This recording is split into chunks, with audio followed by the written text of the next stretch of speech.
విక్కీ, పద్మావతి వాళ్ళు అయితే పూజను కంప్లీట్ చేసుకుంటూ ఉంటారు. ఇంతలో వాళ్ళ ఇంటికి పోలీసులు, లాయర్లు అయితే వస్తూ ఉంటారు. అది చూసిన పద్మావతి అయితే ఎందుకు వచ్చారని చెప్పేసి అయితే అడుగుతూ ఉంటుంది. ఆ మాటలకు అక్కడ ఉన్న లాయర్ అయితే ఈయనకు నోటీస్ ఇవ్వడానికి వచ్చామని చెప్పేసి అయితే అంటూ ఉంటారు. ఆ మాటలు వినగానే అక్కడ ఉన్న పద్మావతి అయితే ఒక్కసారిగా షాక్ అయిపోతూ ఉంటుంది.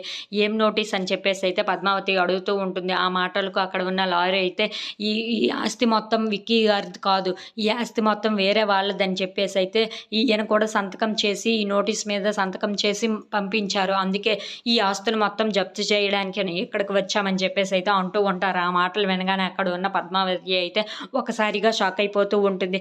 ఎవరి పేరు మీద ఉన్నాయి ఈ ఆస్తులన్నీ అని చెప్పేసి అయితే పద్మావతి అడుగుతూ ఉంటుంది. ఆ మాటలకు అక్కడ ఉన్న లాయర్ అయితే ఈ ఆస్తులన్నీ మురళీకృష్ణ గారి పేరు మీద ఈ విక్కీ సార్ మొత్తం రాసేశారని చెప్పేసి అయితే అంటూ ఉంటాడు.